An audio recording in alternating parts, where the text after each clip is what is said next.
Ready? And it's now 6:34, and we'd like to call the meeting to order.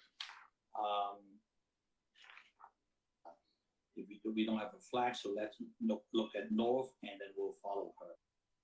Ms. Ramos, can you lead us on the Legion, please? Great. I pledge and justice for all. Thank you very much.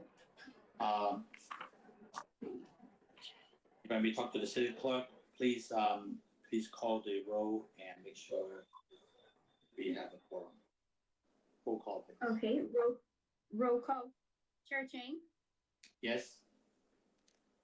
Vice Chair Romo, Yes.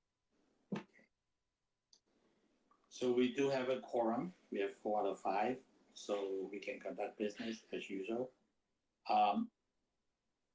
Tonight's meeting is a live stream on cable channel 3 and also our online platforms.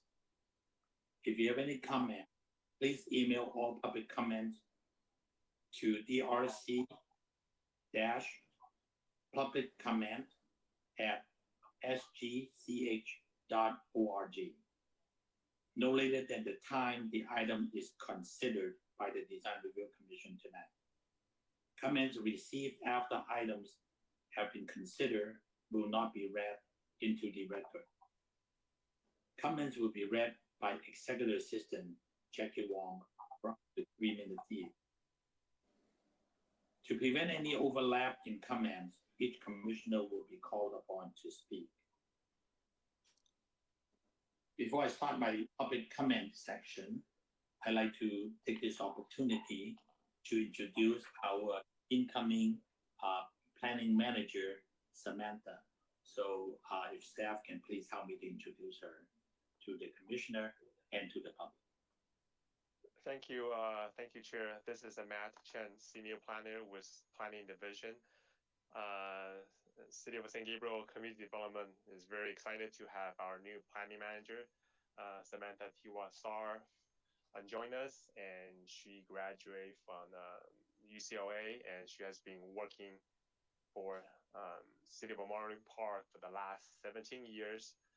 She joined us early August, and staff and also Armane and myself and other staff in the city are so excited to have her join this team and working with various conditions. She brought a lot of experience from a neighboring city, and she's local San Gabriel native, so she knows the area. She's been working around the city for many years, so we're so lucky and we're so happy to have her here. So I just want to introduce her to the commission, to the community. Thank you. Thank you. Welcome, Samantha, for joining us. We'd love to have you working with us. So we'll move on to the public comment section. This is the time set aside for members of the public to address the Design Review Commission on items of interest that are not on the agenda, but are within the subject matter jurisdiction of the commission. Pursuant to the Brown Act, the Design Review Commission cannot answer any questions or take any action until such time as the matter may appear as an item on a future agenda. So I'd like to ask Executive Assistant Wong if there is any public comments received. Good evening, Chairman and the commissioners. Tonight, we didn't receive any public comment for this item. Thank you. So with no public comments, we'll move on to consent agenda, which is on the consent calendar. All items listed under a consent agenda are considered routine, and recommendation will be approved in one single motion, unless a member of the Design Review Commission or public request separate discussion.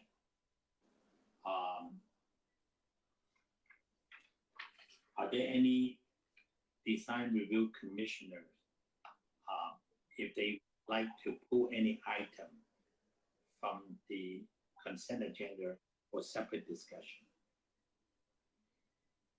Chairman Chang, this is Vice Chair Romo. I have a couple of corrections for the minutes. Yes, okay. All right. I will ask also, Executive Assistant Jackie Wong, have you received any requests from the public to pull any items? No, Chairman. Okay.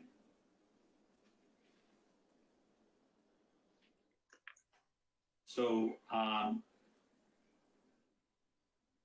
Vice Chair Ramos, would you share with us on the item that is, that you need to address? Sure. On page 5, there are 2 corrections that I'd like to put into the record. First of all, on the 4th paragraph down, I think it's extremely important to refer to the tree as a landmark tree because it is a significant size tree that they're looking at removing for the project. So that can either be where we say Chairman Chang shared the same concerns with the other commissioners. He would like to see better replacement trees for the landmark tree on the site, something to that effect. Okay. And then towards the bottom of the page, 4th paragraph from the bottom, it was Vice Chair Romo who questioned if there was a plant legend, not Commissioner Nadoli. Okay. And that's all I have. Great, thank you. So the both modifications or revision happened on page 5. One is to add landmark trees on the 4th paragraph down, and at the bottom 4th paragraph up will be Commissioner Ramos or Vice Chair Ramos. Question if there was a plant legend. All right, noted. Any other comments from any commissioners? Yes, this is Commissioner Nadolny. I have comments on page 6. Page 6, okay. It's on the 3rd paragraph down. It should read, Commissioner Nadolny questioned the maintenance of the private road. So that should be added in there. Sure. And then the third, I guess the 3rd line of that paragraph,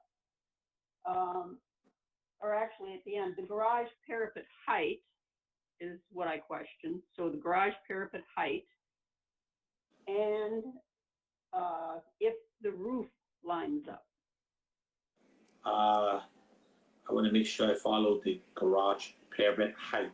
What paragraph? Same paragraph of the road, or what paragraph is that? It's the 3rd paragraph down on page 6. Okay. So it should read, she also questioned the garage parapet height, and if the roof lines up with the 2nd floor. Oh, the paragraph, the parapet height. The height word is missing. Yeah, Okay. it should be the parapet height, Okay. and if the roof lines up with the 2nd floor. If the roof lines up. Okay. Right. Okay. And then in the next line, she stated she did not understand. I would add the change in roof line at the entry gable. The roof The change in roof line at the entry gable. change roof line. Right. Entry That's all I would add. Mhm. Good. The staff, were you able to capture all these revisions? Matt, who's doing the taking notes on this? Yes, Yes, I am, Chair Chang. Oh, okay, good. So you got them all? You got all the Yes. revisions? Okay, great. Any other commissioners have any modifications? Seeing none, I like to entertain a motion to approve the minutes as amended.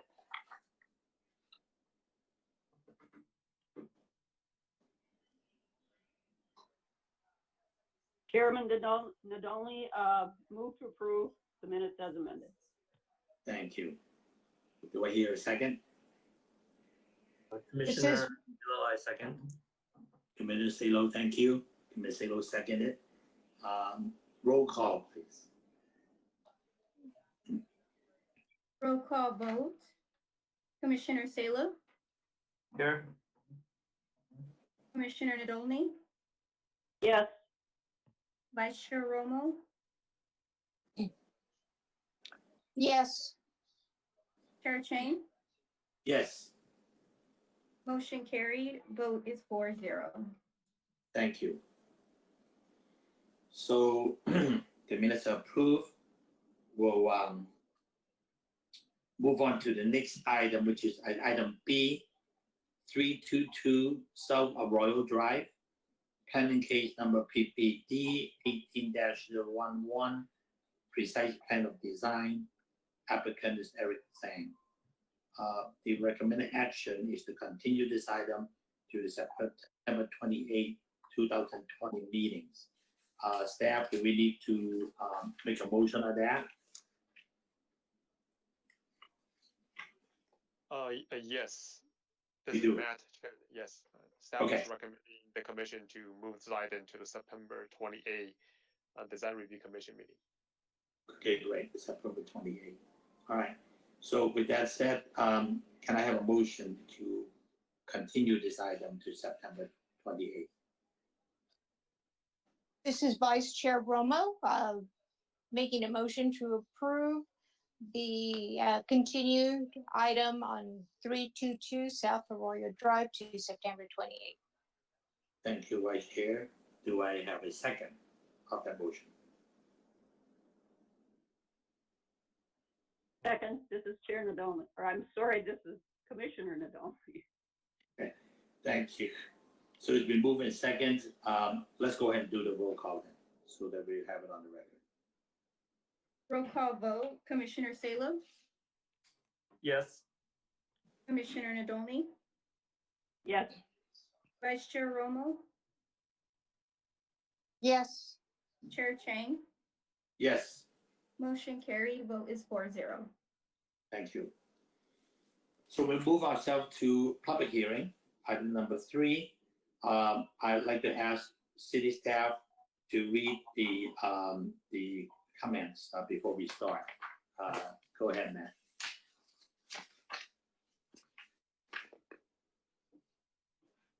Oh, actually, yes, I believe the planning manager, Samantha, is going to read that portion of the section before public meetings. Is Samantha ready?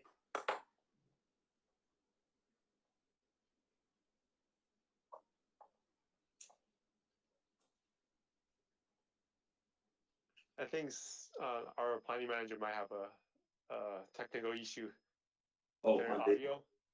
okay. Samantha, if you can, I'll take over if you. Okay. Samantha told me to kind of take over because she has audio issue. So I'll go ahead and take over. Good evening. Thank you for participating and turning to tonight's Design Review Commission meeting. My name is Matt Chen, Senior Planner with the Community Development Department. And we have 3 public hearing items tonight. Copies of the agenda and staff report for tonight's hearing are available on the city website, which is www.stgabrielcity.com.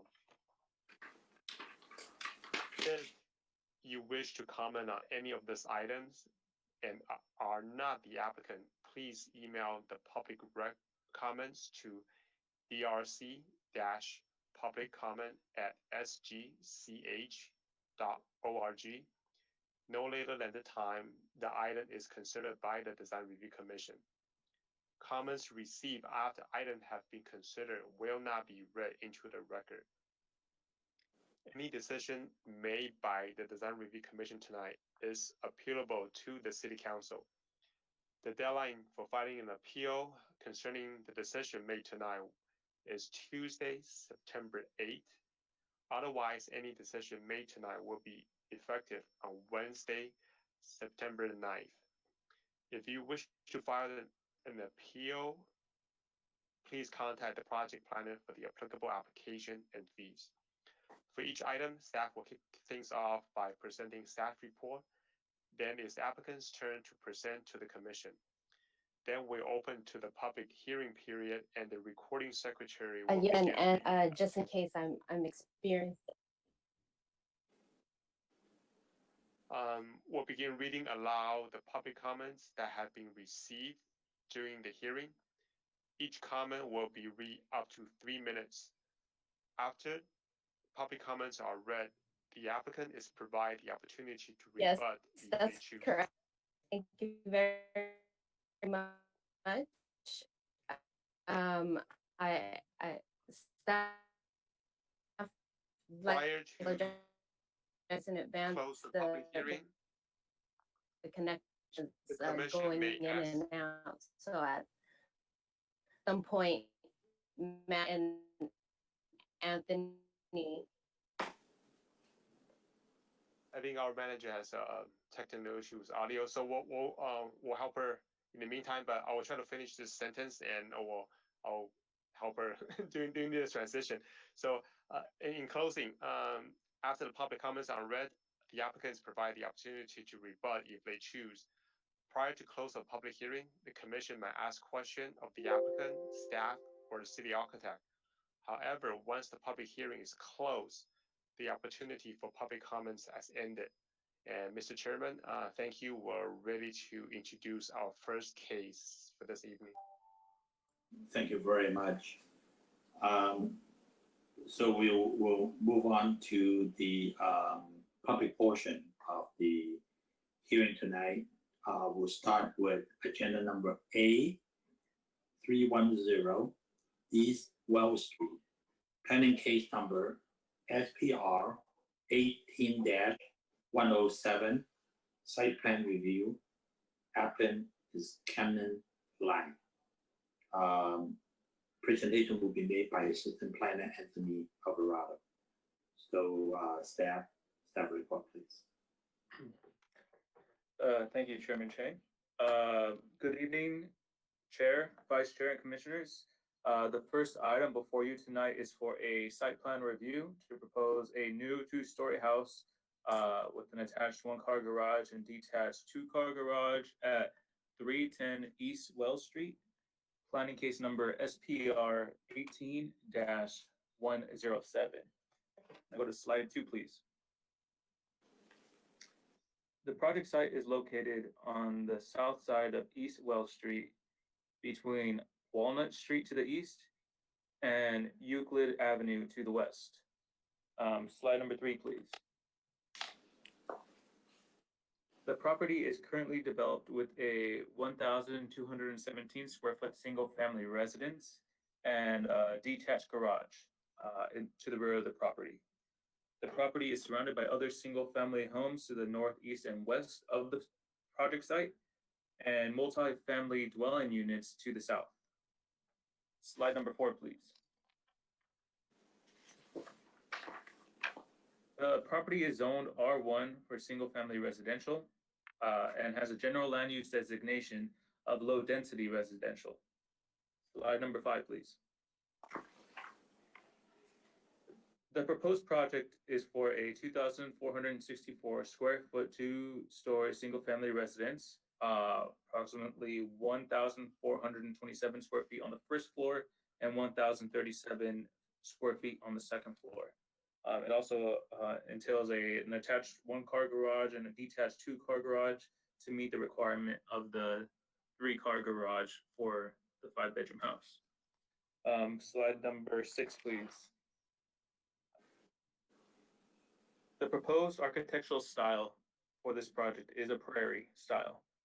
The current project design presents a 2-story house with 1-story projections, low-pitched roof, broad overhanging eaves, casement windows with the windowsill, as well as concrete moldings that kind of emphasize the horizontal lines in the overall design of the project. The overall composition of the architectural elements and the selected materials comply with the city's design guidelines for single-family residential projects. Can I go slide number 7, please? As for the development standards, the proposed project meets all of the San Gabriel Municipal Code's requirements for setbacks, parking, height, lot coverage, FAR. The project is not built up to the maximum square footage that is allowed and provides setbacks that are within the requirements of the San Gabriel Municipal Code. Slide number 8, please. The San Gabriel Municipal Code requires a comparison of 1-story to 2-story homes within the 300-foot radius. There are currently 12 properties with a 2-story residence within the radius of the proposed project. The properties are shown on the map above, and photo survey of these properties have been included with your packets tonight. Slide number 9, please. The land use designation is low density residential, which would allow for this project. The project also meets the following goal of the 2004 general plan, which is community design goal 10.3. Create designs that live and breathe with San Gabriel's neighborhoods as they themselves live and breathe.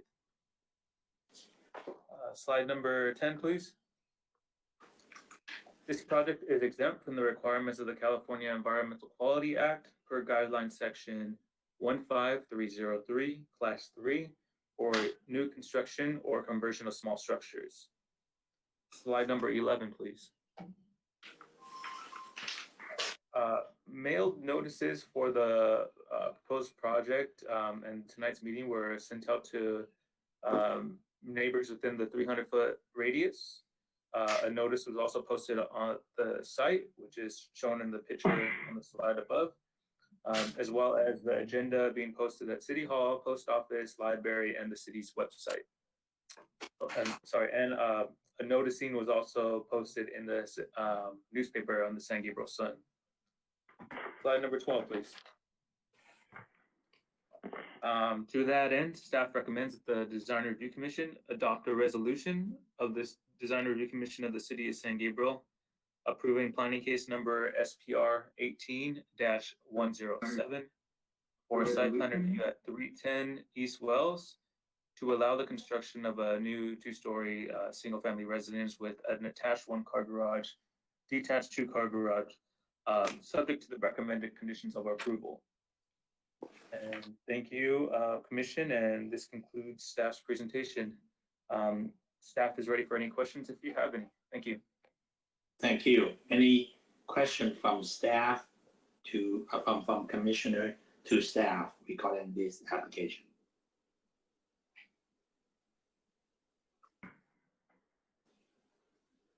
Hearing none, I'll open up for the public portion. Is the project applicant here with us? Do you identify yourself and before you address to the commissioner? Good evening, commissioners, Mr. Chair and staff. My name is Cayman Lai. I'm the project designer. I'm glad that we can present this project in front of you, and hopefully we can get a approval tonight, and we can continue to the construction drawing stage. First of all, if you look at this vicinity, when you look at this vicinity, we have quite a number of 2-story houses around us. There are on the photo board, you can see right across the street. The angle, there's number M and number G. There are 2-story houses, and there are right behind us is R3, high density residential. And also on Euclid Avenue, they are also labeled as L, is a 2-story house. So we feel that, for the 2-story construction, our project is very compatible to this neighborhood. And then let's go to the site plan, the site design. As the planner has mentioned, okay, he already described most of the characteristic of this design, and I'm not going to waste your time, okay? But there are a number of things I like to further point out. For the site, we have incorporated, okay, a lot of different materials, DG, okay, concrete, pavers, and curvy, okay, driveway and walkways, okay, to break up the routine of the design and to create more, introduce more, okay, interesting factors to this property. And on the setbacks, okay, the required setback is 10 foot on the second floor and is 6 feet on the first floor. On both floors, we further set back another 6 inches in order to accommodate the 30 inches eave overhang, because a long, wide, okay, eave overhang is one of the typical characteristics of prairie style. If we only stick with your minimum requirement, 6 feet on the bottom and 10 feet on the second floor, our maximum, okay, eave overhang can be provided is only 24 inches according to the San Gabriel Municipal Code. So we further set it back 6 inches so that we can provide 30 inches. And 30 inches is very wide compared to the size of this house. So we think this this adjustment to the setback is very appropriate and enhance the design of this house. For the other characteristics, such as square porch columns, very strong, okay, anchor the house to the ground, horizontal lines, even the stone design, we pick the stacked stones, which will emphasize, okay, the horizontal lines. And also, like in the front porch, we have some guardrail, okay, and also with horizontal detailing, like the door, the windows, we have the marginal grids, which is very appropriate to this design. And for the color itself, we are using pretty much like the neutral color, gray, light gray for the stone, dark gray for like charcoal for the roof, and horizontal bendings. For the garage, we choose to have it, okay, the main garage separate from the house so that we can reduce the massing of the house. And for the front elevation, as you can see, we have introduced, we have only a single story porch rather than a semi or 1.5 story porch that would make it more massive. Okay, this is a simple, stick to the characteristic design, and I hope that you can approve this project and so that we can move on. And I'm more than happy to answer any question you may have. Thank you very much. Question for the applicant. Yes, sir.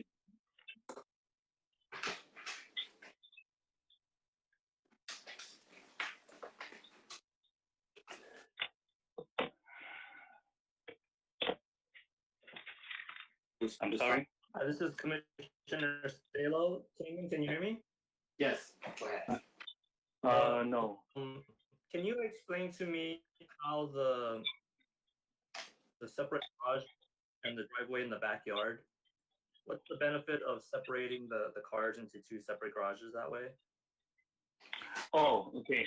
To separate, okay, because the city of San Gabriel always encourage, okay, a small massing design. Okay, with the garage separate, okay, the house will look smaller, and also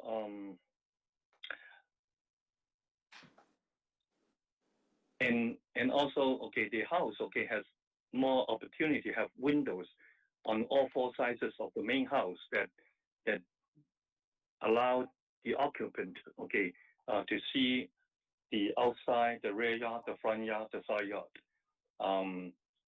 which is more encouraging for the occupant to go out the house to enjoy their property. I think, sorry if I was not clear. I think my question more is, why not have a 3-car detached garage? Why separate the parking spaces like this? Because I think the massing would be the same. For doing a all 3-car garage detached, the lot is not too big. That would require more separation between because right now we only have a minimum separation of the garage to the rear yard. If we do another garage to the back, that will pick up more the yard space, okay, and then we will have more pavers or concrete between the house and the garage. And also there is there's older family members.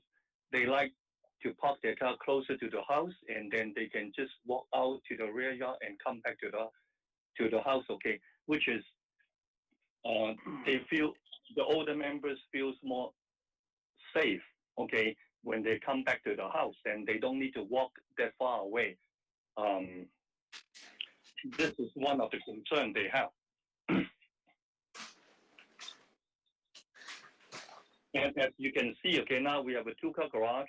We have less pavement between the house and the garage. And there's more, okay, outdoor, okay, landscaped area between the house, the storage, on the west side of the house. I think one of the cars in the 2-car garage is going to have difficulty backing out and turning around without that extra paved area.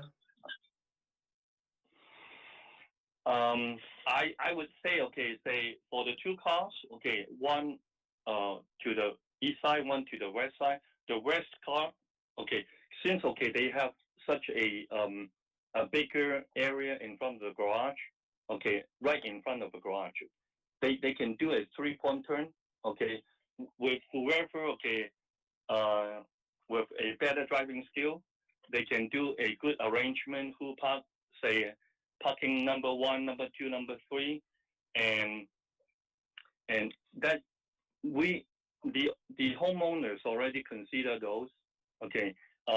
There's 32 feet from the front of the garage to the rear porch, and the driveway, okay, in front of the garage is like around 18 feet. So they feel that this is quite, they feel have ample room to do maneuvering, to have that car, okay, head out to the street.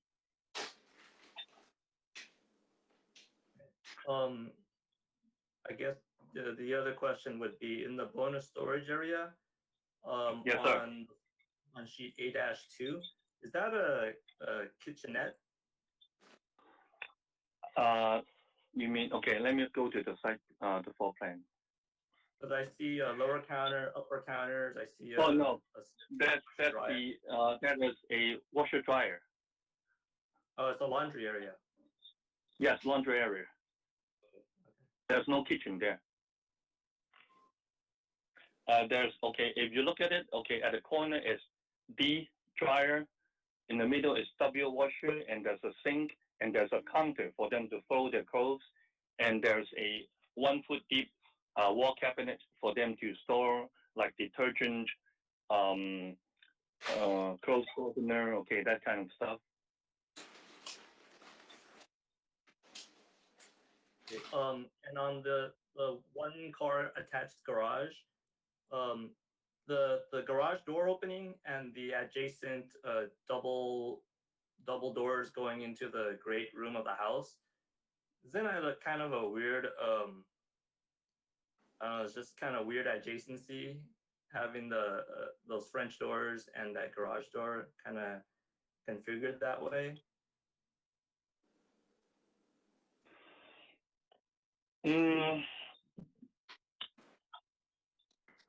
Well, I think okay, as a designer, you understand the question. Well, I understand your question. Okay, the situation. Okay, because this is a single-family home, not a condo, not a public garage. So the traffic there in a day it should be very minimal, and they can arrange. Okay, car comes in and people come out from the kitchen without any trouble. So that's why, and this is having a double door facing the backyard is try to provide opportunity that people, the occupants, can enjoy their rear yard, even they're sitting in the kitchen having their breakfast or having a casual meals or preparing their food. So that's why they like to have a big opening facing the rear yard. So in that way, okay, it's more inviting for the homeowners, family members to go out to the rear yard to enjoy the outdoor activities, rather than a small window or maybe a single swing French door. But you don't see any doors being right next to it? I'm sorry. You don't There's so much. the French doors and the garage door being juxtaposed that way? We don't see a problem there. Okay, as I said, okay, this is a single-family home. Okay, the chance of having a car speeding in and out of the garage is zero. Yeah.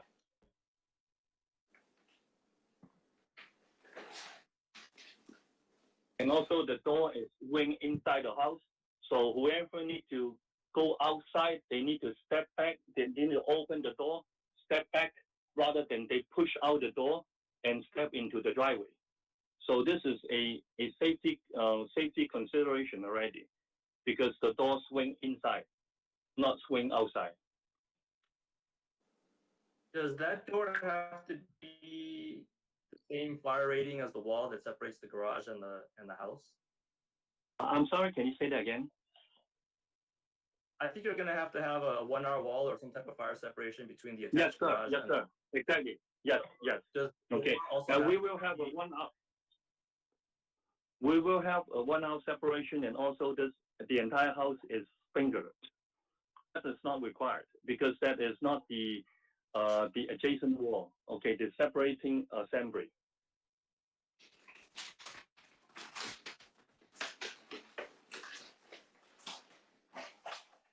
Can I, this is Chair, this is Commissioner Nadolny asking on the same topic that Commissioner Salo. What is the square footage of your storage off the garage? It's 200 square feet. What is the square footage of your attached garage? The attached garage is 10 by 20, 200 square feet. So effectively, they're the same size. Yes, same size. So I don't then agree with your argument saying that you can't fit a third car. You've already built a 3-car garage. Plus, you're building an additional garage on the back of the house. So I mean, okay. I don't think your argument is valid. And you can, and I think you also mentioned that the owners want to have more windows. Well, by putting a attached garage onto the end of the house, you're eliminating the opportunity to have windows on the first floor at that location. I guess I'd like are you planning to rent these out as ADUs? Oh no, okay, definitely, okay. Okay, they have this house vacant for over a year. Okay, they did not rent this out to recover any expenses incurred during this process. This is no, that's not my question. That's not my question. In the future. Okay, they're not. Then okay. As far as I know, no, they're not planning to rent out any portion of this house. Okay, well, then I think that your storage area off of your car garage can become a 3-car garage. And you can basically eliminate some square footage off the back of your house by eliminating that garage. The reason why we're not doing 3-car garage, 3 detached garage, because once we do a 3-car detached garage, that will become like 1,200 square feet, no, 800 square feet of accessory structure, because we have, when we have a detached garage, we can do a bonus storage room. So that's why it's making a huge structure in the back. It makes no sense. It absolutely makes no sense. You're building a 3-car garage in the back already. You just told me that the same square footage for that storage room is the same square footage as the attached garage. Oh, I see what you mean. Okay. Do you mean, okay, we can switch, okay, the bonus storage and the 1-car garage? I'm saying Do you mean that? Your argument that you don't want to build a 3-car garage is not valid, because you are building a 3-car garage. You're just calling the 3rd car a storage area. And let's be honest. That's what it is.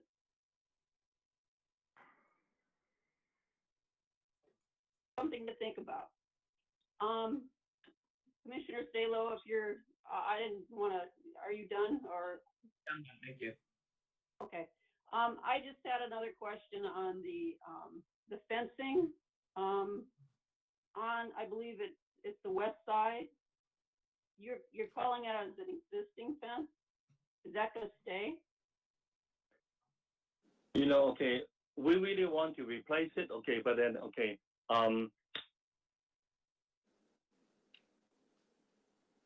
hold on, okay, let me double check this, okay.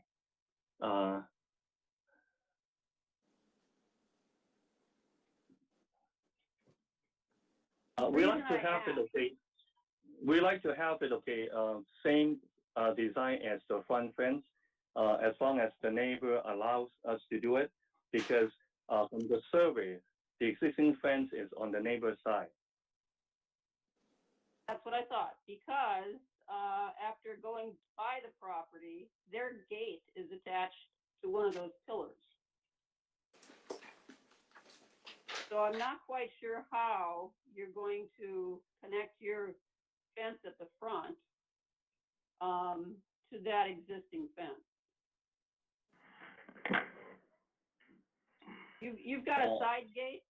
You've got a side gate which appears to be also connecting to that fence. I'm not sure how that works, but since I don't believe it's on the elevation. What about the fence on the east side? Is that on the neighbors? Is that neighbor's property also?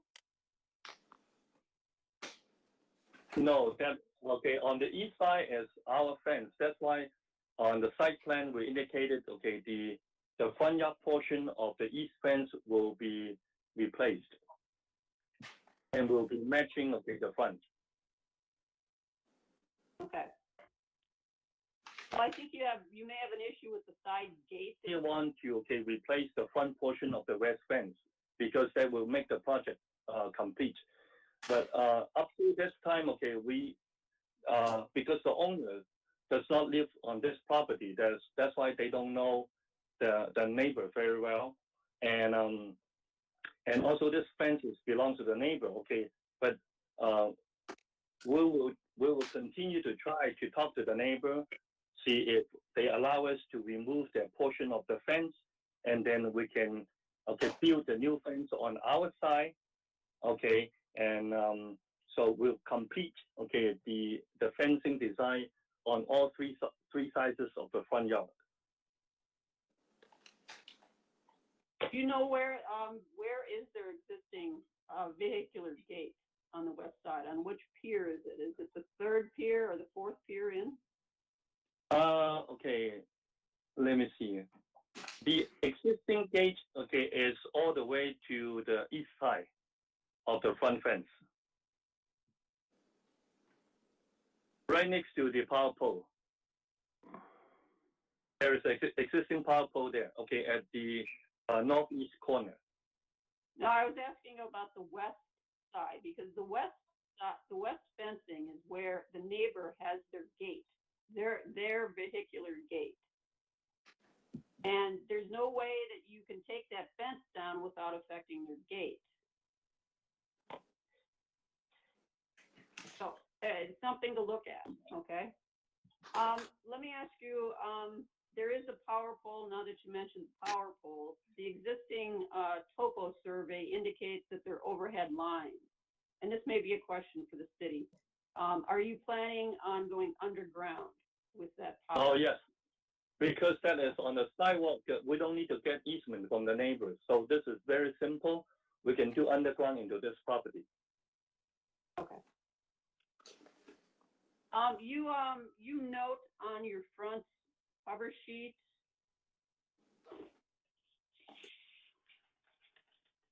the building code to be 2020 LACO residential code. What is that?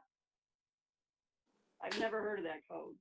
Oh, that is LA County Residential Code, okay, which is okay. The City of San Gabriel adopted. It's based on 2019, okay, California Building Code. Okay. Is LA that County? That's a city question, I guess. I guess I've never seen that before. I've just seen building codes to be 2019 California Building Code. But... Yes, okay, because this is a simple single-family home. So that's why, okay, the building department plan check will base on the LA County Code, but the LA County Code, the LA County Residential Code is also based on the 2019, okay, California Building Code. Yeah, and this is Assistant Planner Anthony. We could also confirm that we don't have building staff on the line tonight, but we can have, when this goes into the later stages, have it say the 2019 California Building Code to be consistent too. I think that would be best. Those are basically my comments. As far as the exterior, it's refreshing to see something that's not a Spanish colonial. I do like the kind of the elevation that you've chosen, or the style that you've chosen. What I would recommend is that you consolidate the 3-car garage. Can I ask a question about the 3-car garage? Sure. Okay, Commissioner, okay, is that okay, what you recommend, we're putting the 3-car garage separate from the house and having the storage attached to the back of the main house? And I think you can reduce the size of the storage. You're going to have Yeah, to I think so. You're going to have to. Can, you don't have backup space. You know, okay, I think this is one of the options we can go with. Okay, in fact, in the beginning, our design was, okay, 3-car garage, detached, and then, okay, the storage is attached to the back of the house. And if the 3-car detached garage is really a preference that the commission would like to see, we also have no problem with the storage attached to a house, okay, with a small square footage reduction, because we need the garage, the single attached garage or the storage to be underneath the master bedroom, not to create another a covered porch. That's fine. Those are my comments. Thank you. Thank you. Thank you. All right, Mr. Ramos, you have any? I'd also like to congratulate the architect on the design of the house. I think it's the prairie style goes with the kind of the ranch style that's kind of south of Mission and in the village area. And I also do like the fence that you have facing the street on Wells. Normally fences in front of houses aren't the best thing to have, but this is kind of a pedestrian way to Gabrielino High School. So, you do have several high school students going back and forth on Wells, and I think it's an appropriate treatment looking at the street. No other comments. And I also agree on the 3-car garage and a smaller storage area. I think you'll enjoy a bigger patio or green space, whatever you decide to do with that additional space. And it also allows for, maybe more windows depending on how you situate that for that bedroom number 2. Thank you. Thank you. Right. Yeah, I basically agree on the comments made. I think architecturally, you probably have a little better solution, having all the garage, all 3 of them in the back, and then make a better use of that quote unquote, the attached 1-car garage space to take care of your laundry need, and then expand that into the backyard so you can actually, from the house, have more direct access to the backyard rather than this. It's a little awkward, and it appears, at least to other people who look at it, want to bring the plumbing to the back garage so that in case you want to convert the ADU, you already have plumbing in there. If it is, you should be honest about it and say, well, I'm going to put an ADU in the back later. But if that is not the case, you're much better off with the 3-car garage. Much better off to have the washer and dryer in the hatch area along the exterior wall, and open up the wall between the garage and the breakfast room so you can have direct access, better visibility, better lighting, and improve the elevation. So I think I also want to comment that the style is good, the choice of material is good. This will be a very handsome home. The proportion is right. So I think if you can decide to do that, I would allow at least staff to work with you on switching that storage room with 1-car garage to make it a 3-car garage, and then revise that connection for the laundry room back to the house. I think the way it looks now is gonna work. So that would be my comment. Thank you very much. Is there something you can work with staff to make it happen on the switching of the Yeah. garage? Okay. I think so. Okay. Okay. Okay, so thank you very much that you heard all the comments from the commissioner, and let me ask, are there any public comments received? Secretary Wong. Yes, no, Chairman. We didn't receive any public comment for this item. Thank you. So it is now 7:29, and there is no public comments on this agenda item. Is now closed.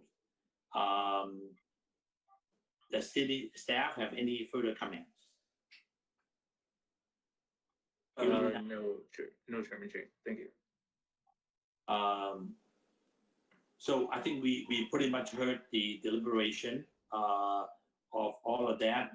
So if I may, I think we're basically in agreement that the project is at a point that is approvable, with the exception that the applicant is willing to work with city staff to switch over the 1-car garage into the 3-car garage structure, and then move the storage room and the laundry room attached to the house side. And the commissioner feel comfortable and allow staff to work with the applicant to finish this application. I'd like to entertain. Yeah, this is Commissioner Salo. I motion to approve this project on the condition that have a 3-car detached garage and a reduced storage area attached to the home. Thank you. Do I hear a second on that? This is Commissioner Nadolny. I second. Thank you. Okay, call for the question, please. Roll call. Roll call vote. Commissioner Salo, Yes. Commissioner Nadolny, Yes. Vice Chair Romo, Yes. Chair Chang. Yes, Motion carried. Vote is 4-0. thank you very much. Thank you. Thank you. We'll move on to agenda item number B, 900 Euclid Avenue, planning case number SPR 19-043, site plan review, applicant Det Wong.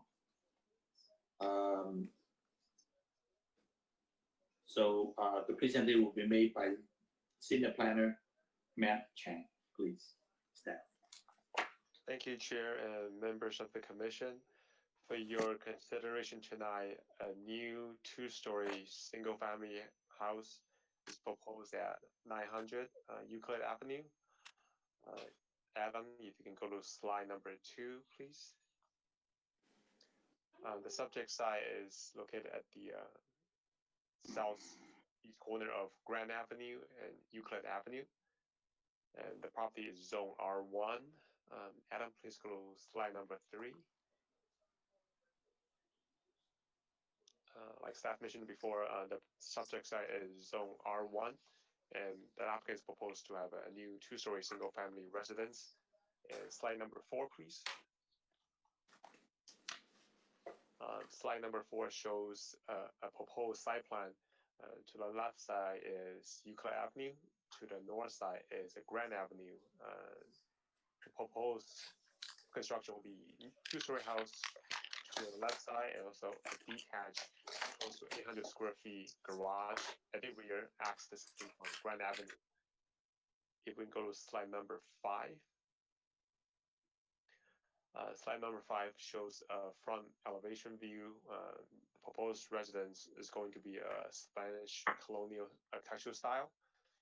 And can you go to slide number 6? The project submitted has met all the R1 development standards, including but not limited to lot coverage, floor area ratio, building height, setback, and as well as parking space requirement. Please go to slide number 7. As part of the analysis for this particular project, the municipal code requires all new R1 single-family residents go to a neighborhood analysis, which is identify number from 1 or 2-story residents within the 300-foot radius. Staff provide this diagram as well, more detailed information in the staff report. We can go to slide number 8. As part of the attachment in your staff report, there are other 2-story houses pictured as an attachment, and here's just some of the pictures here for your reviewing. Can you go to slide number 9? The project itself comply with a couple section of the general plan. One is the land use destination, which is allows for a new single-family residence, as well as community design goal 10.3. We go to slide number 10. The project itself is exempt from the CEQA requirement as a Class 3 and new construction of a 1 single-family residence. Please go to slide number 11. The project was properly noticed to all residents, to all property owners within 300-foot radius. The meeting agenda for this particular is posted at City Hall, Post Office, Library, as well as City Hall, City website. Please go to slide number 12.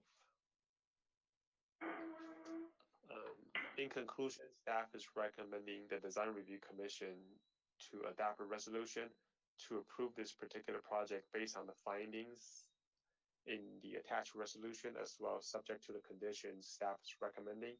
And this concludes staff's presentation. Staff's ready for any question. Thank you. Any question for staff member on this application? Yes, this is Commissioner Salo. Matt, when did we review this project last?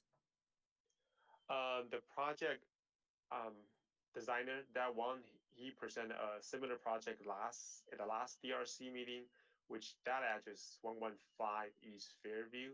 So it was a different project on a different street, and Okay. the difference is the other street, the other one is like a two house in the got neighbors on both sides, but this particular side is a corner lot, which is got two street frontages.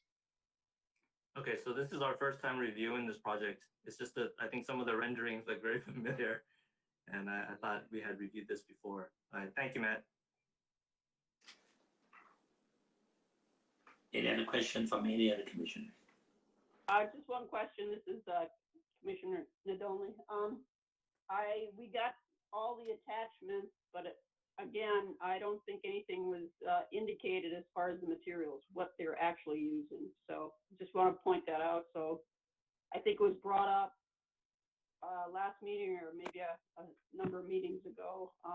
We need to really have the applicant indicate which windows they're using, which finishes they're using, et cetera, et cetera. Thank you. Yeah, I thank you. I echo that same comment. I think we have the discussion on to the applicants. Maybe city staff can help us and help you to do a better job by asking them if they want to give us a full brochure or identify something.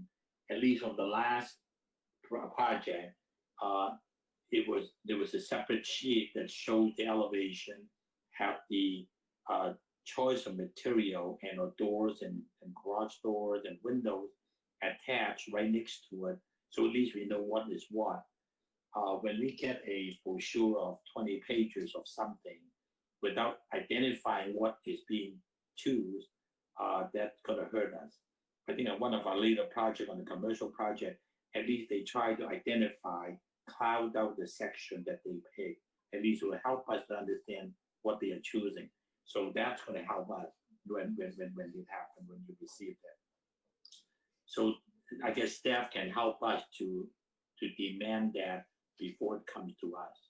If it's not there, then the application is not complete, and then they need to go back and get it done. So that will help. Thank you, Commissioner Tony. So any further questions for staff? If not, I'd like to open up the public portion of the meeting. Is the applicant here to address the commissioners? And let me have your name and address, please, for the record. Hi, my name is Dave Wong. I'm a designer for this project and a resident at 1009 Walnut Street, City San Gabriel.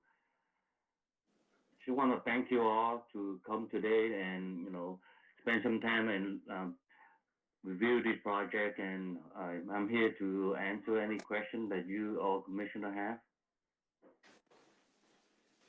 Question for the applicant, please.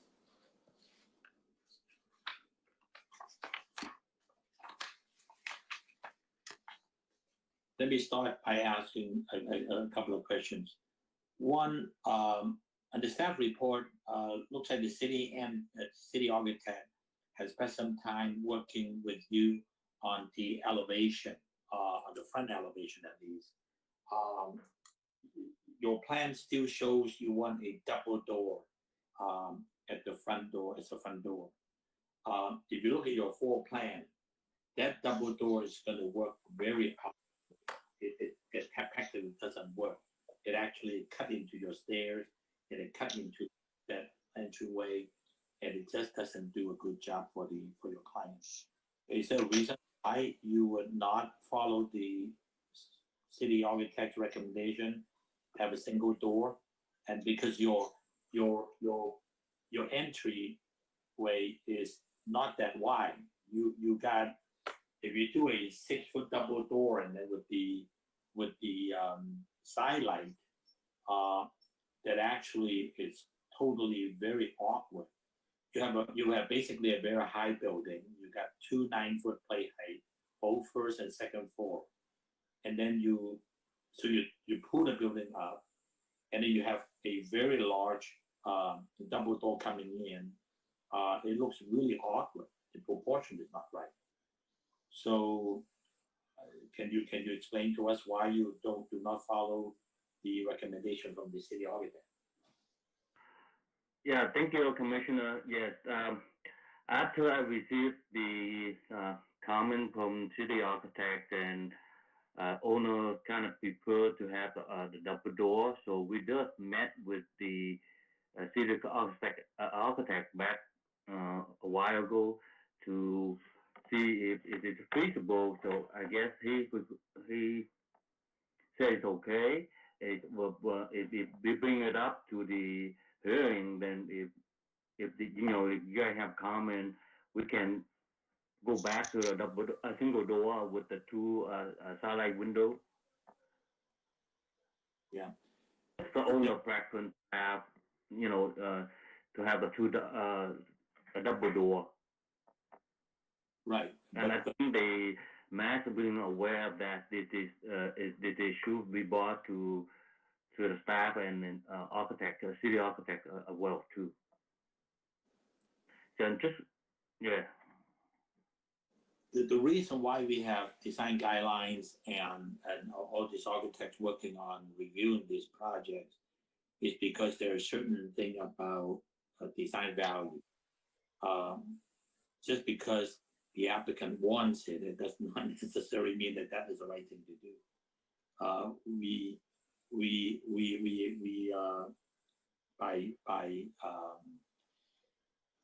By right and by obligation that we need to protect the cityscape and the environment.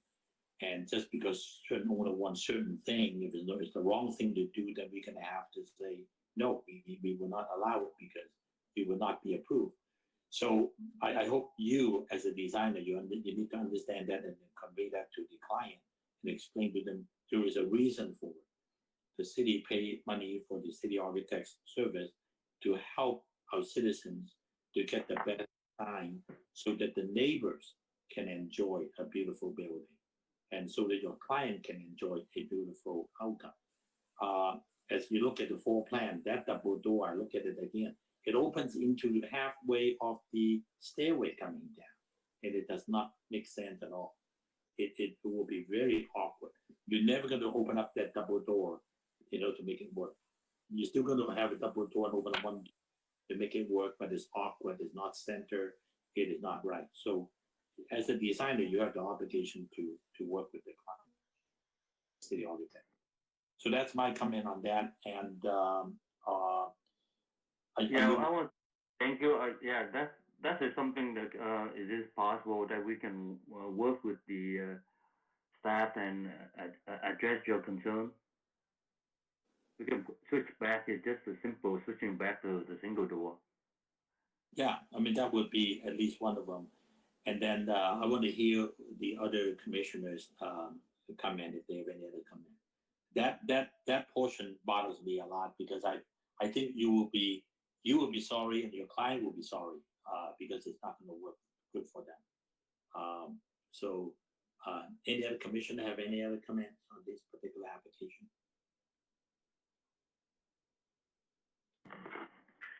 This is Commissioner Nadolny. Yes, I do have a couple of comments. There appears to be a sink and a grill, am I correct, on the back patio?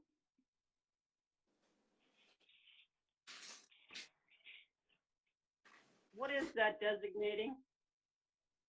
Oh, it's just a patio area with designated a barbecue area.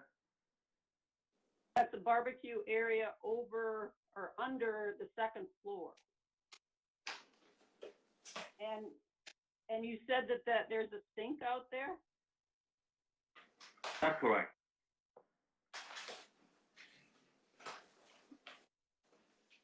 It doesn't appear to be, it doesn't show up on your elevations, number one. And the family room, that's a window, correct? That's not a sliding glass door there? No, it's not. So is this a permanent barbecue that you're showing, or is it just going to be a temporary one? Just the movable one. Okay.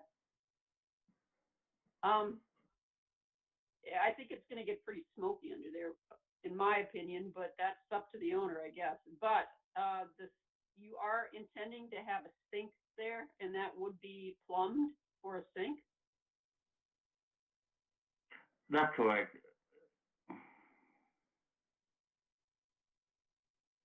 Okay. It's a little awkward. And it doesn't show up on your elevation, so I'd be curious to find out what it really looks like out there. I do have, on your second floor, in bath 3 and bath 2, there are windows inside a shower. Is that correct? It's a small window, yes, on top of the shower. It's on top of it. Your schedule indicates that it's a 3x3 window. That's not a small window.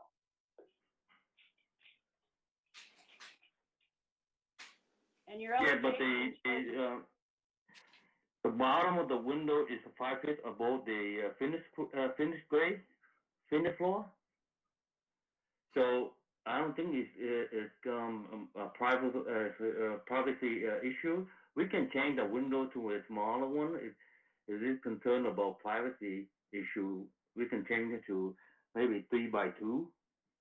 Where would your faucet be on those showers? Again, the wall. Which wall? Are you talking about the bath number 2?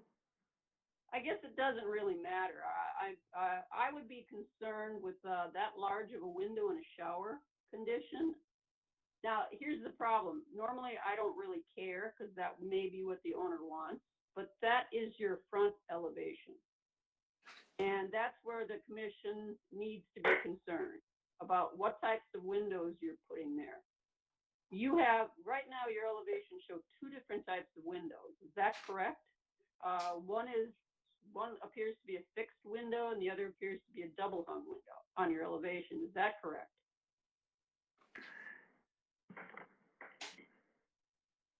On the front elevation, the middle one is fixed. On both sides will be a sliding, casing, go up and down.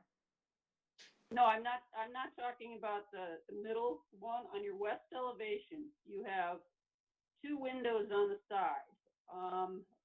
Both are windows into a shower, and they're shown differently.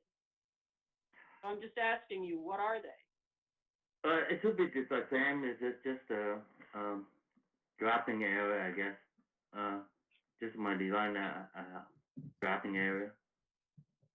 So the window on the drafting area is important to us because that's your front elevation. You've indicated those as double hung, 3x3 double hung. And on your schedule, will you be, you have on your window schedule, under material, a column for obscure glass? Was your intent to have those obscure glass windows?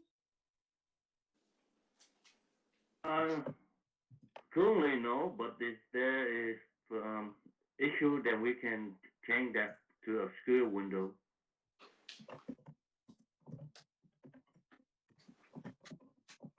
Well, I think it's something you want to maybe think about. It's, in a shower, and they're double hung windows overlooking a street, not in the back overlooking your backyard. It's overlooking the street. There appear to be, on your window schedule, your sheet, your window types. You have type B as a sliding window, and then you have type E as a sliding window. But the type E indicates a casement window. Are you is type E a casement window?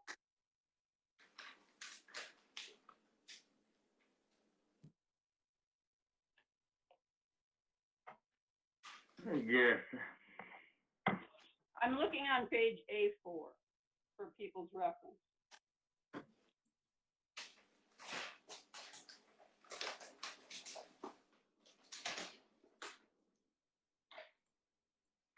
type E windows, casement windows.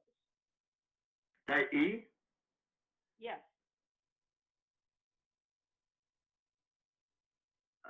I think that A is a sliding. I think the B is encasement. Well, that's definitely going to affect your elevation.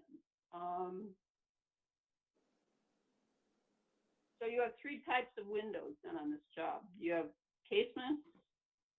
Actually, you have four types of windows. You have double hung, sliding, casement, and fixed. I'd like to, if there's some way that you can try and make them a little bit more consistent.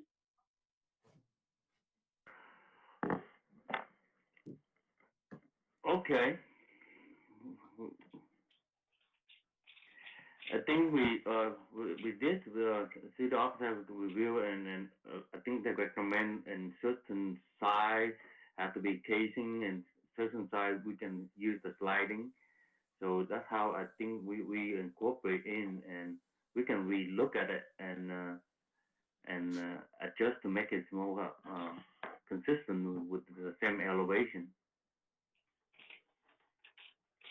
Well, so how should the commission take your drawing? Should we take the elevation as being correct or the window schedule as being correct? The problem of this type of thing happen is when we get the thing framed, window delivered, and then come and find out that it's different from the plan.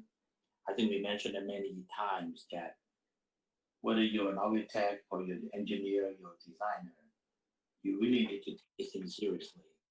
When you well, it's just a drafting error.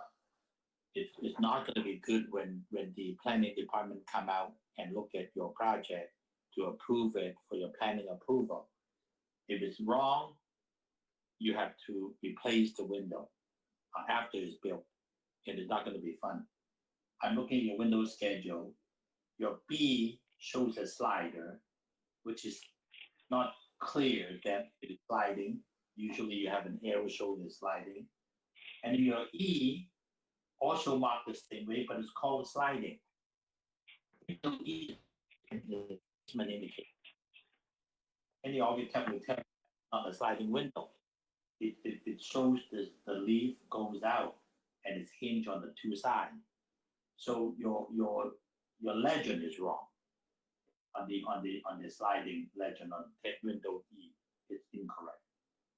And in a double hung window, when you show a crossbar like that, does it really indicate that it's an up and down double hung window?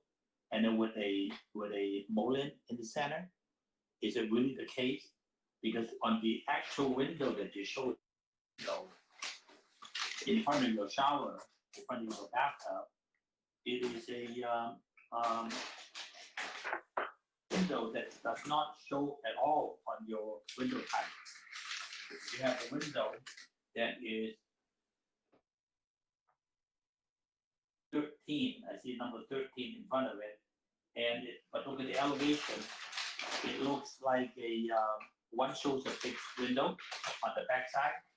The one in the front looks like it's a double hung window, but with no molding. So where is that window that has a double hung window? Well, I didn't see that at all in the elevation of the window. So where is that? Where is that window on A? Where's window type A happen? 3050, window number 1. I don't see it on the elevation. Can you help me on that? Your question on window number 1? I'm talking about window number 1 type A, and also window number 9 type A, number 11 type A. Where is that at? Window number 1, right by the chimney. Right by the chimney. On what elevation? On A3, where is it? North elevation? Yeah, I'm looking. for the chimney is going to be the north elevation, isn't it? I mean, your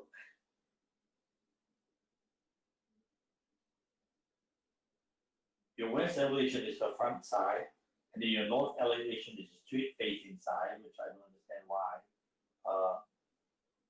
Why would that be a street facing side? Your north elevation.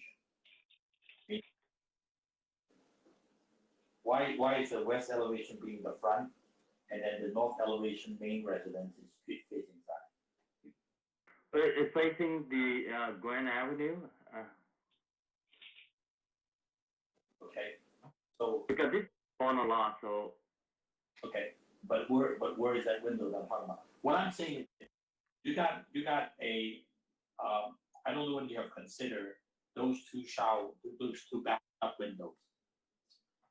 Let's just look at west elevation. You got one in the front bathroom. It's a tub and shower. So technically, you really cannot use that. At nighttime, when the light is on and the street is dark outside, I don't know what kind of windows covering you have. You're gonna have somebody standing there taking a shower in the street. And then the second one's the same way. That looks like a fixed window. When your contractor get these plans approved, what are they gonna build it with? They're gonna order per your plan, or they're gonna order per your window schedule.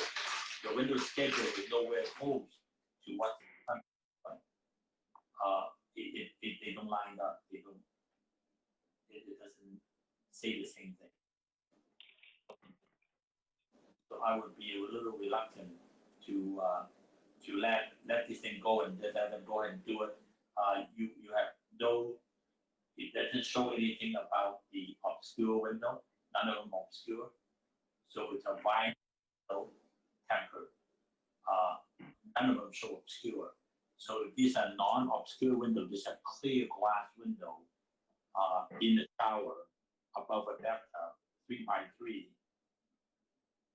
Have you considered your client? How are they going to use it? How are they going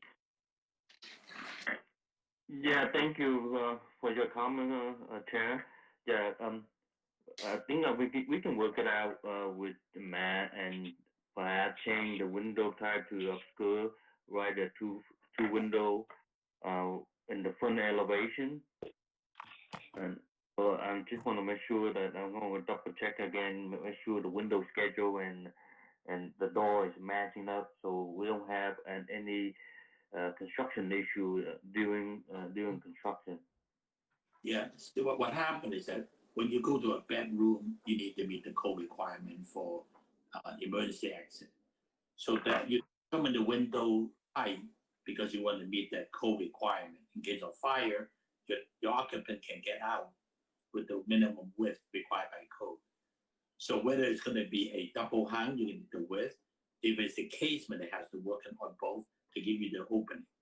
That's the minimum required for any designer to meet the code requirement for fire, life, and safety. That you need to know. Then when you come to the bathroom, you need the privacy issue. That's something that you need to serve the client correctly. And then after that is the design. What is going to make that building work with your type of design that you're coming with, and how is that going to work in the detail, both on the type of window, the color, and the shape. So, it's in order to be fair to your neighbors and your client, you need to get those worked out. And this is not the place where we can work it out for you at the design review. We are here to review your design, not to help you to design your building. I just want you to understand that. Can I ask one question about the windows? What's the from the second floor? What's the height on to the top of the window?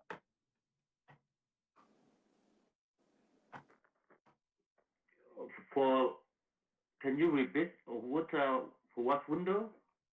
On the second floor, any windows on the second floor? What is the height from the second floor level to the top of the window? The majority window is 17 feet from the ground, from the first floor.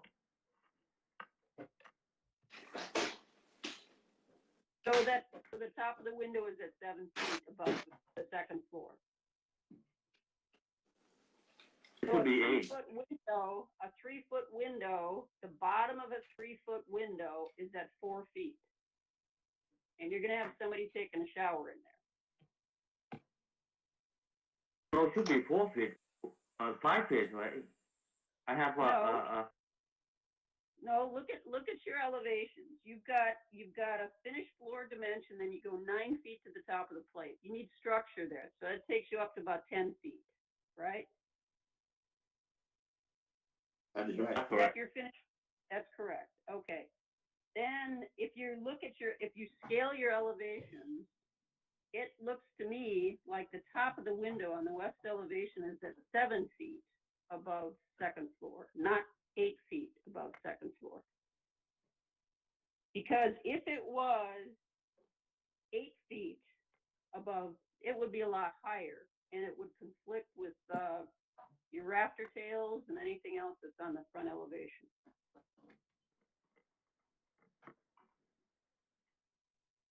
I don't have a scale with me right now. I can get one real quickly, but I think my eye is pretty good. So if you're telling me that you have the height of that window is 8 feet, then it does not match your west elevation, which is a real critical concern of this commission.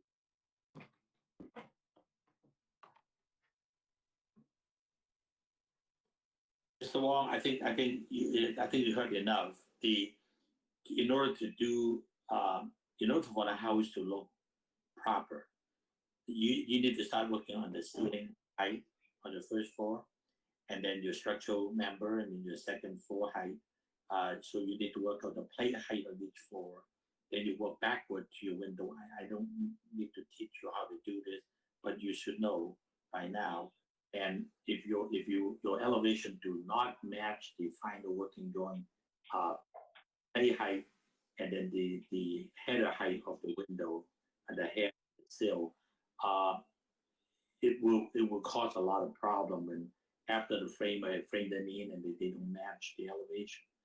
These approved drawings become a legal document when you promise the city that you're going to build it like that. If later on they do not come out right, it actually rip it all off and redo it. It's not going to be fun. So I would strongly recommend you to go back and work all these out correctly, get the window type correctly, get the window sill height, window header height correctly, so that you know which window going where at what point, and then the elevation should reflect all of that. I think we beat the window to death. There is enough problems on the window that you need to go back and work it out. I don't know the overall proportion, and it looks to me that the building is too narrow and too tall in proportion. So a 9 foot on the first floor, I understand, but for a second floor to have a 9 foot ceiling on the second floor, that may be an overkill for a house of this width. So you may want to work with an 8'6" ceiling height on the second floor to bring the building down about inches, and then try to work this window in correctly so that you would have a home that is more attractive. That would be my recommendation and my suggestion. So I would. Any other commissioners have any comments before I close the report? Yeah, this is Commissioner Sill. I had a brief comment, and not to belabor the point about the windows, but I just want to say in general that the north elevation along with the west elevation are both street elevations, as the designer and applicant had mentioned, and I want to be sure that as you go forward in reviewing your window schedule and elevation design, that the window treatment on these two street elevations are consistent in terms of window treatment, lighting, and wall sconces, because I perceive them both to be street elevations, and they're both public facing. And then that's the north elevation and the west elevation. I think the designer is really aware of it. And then lastly, on the window schedule, I think window type D doesn't occur anywhere. So you probably want to do some work cleaning up the schedule a little bit. Thank you. Chairman Chang, if I may. Yes. Again, without weighing in too much on the windows, I do think there's drawing consistency issues that can be worked on. I do think there's solution to the windows by working through size, location, proportion, appropriateness of windows in certain locations, as well as working with the applicant on how do you take maybe a casement window that needs to be a casement window by function, but make it look like a double hung by the introduction of an additional element within the window. So I think there's some things that can be done in working with the applicant. Thank you, City Architect Dale and Wong and Dale, and I do appreciate that because I think the applicant may need some help on and then trying to achieve that final consistency. Thank you. Vice Chair Ramos, you have anything to come? Going back to the windows, the second floor windows, if you're making those windows smaller, I think that's going to definitely affect the street friendliness of the design. So the use, I think it's important to have good sized windows or to have something that shutters or something to make that second floor a little bigger, around the window to create that surface area. It's really tricky how with the restrooms, the shower area facing the street elevation, and since you do, as Commissioner Salo was saying, you do have 2 street elevations that you have to be very careful of those window treatments. So I can understand, where is the best place to put those restrooms. The other thing, I don't know if it's only me, but to have the chimney, you have that setback on the second floor and the chimney just kind of hanging out there. I know there was a neighbor 2 doors down that has this very similar treatment, but with this architectural style, when you look at the verticalness of it, it looks out of place, A comment on the positive side, the landscaping is nice and colorful. Your trees, your flowers, those things are nice. So that's on the positive note. So with that, I will end my comments. Thank you. Thank you very much.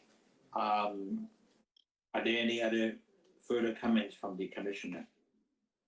If not, just one more comment from Commissioner Nadolny. It appears on your section on A4, do you have some flat portions of the roof?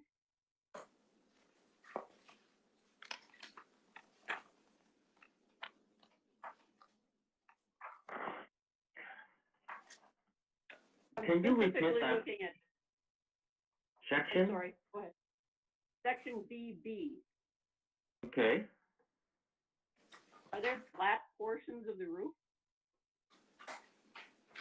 No.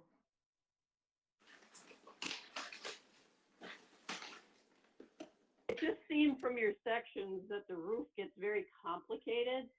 And I think your depiction, the way you're drawing it, doesn't give you much room for the actual material of the clay tile. Maybe not clay, concrete. Is this going to be a concave or a type of tile?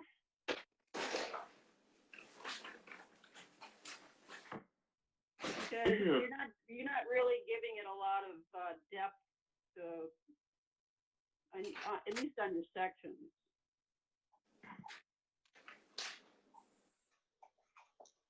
Which would concern us in that just it may add another 6 inches, but I think you probably have that to spare. But it's just something to kind of take a look at. It looks like the roof is very complicated, and especially for a concrete tile, you're going to have all kinds of different joints So I would suggest you may want to take a look at that. Thank you. Yeah, thank you.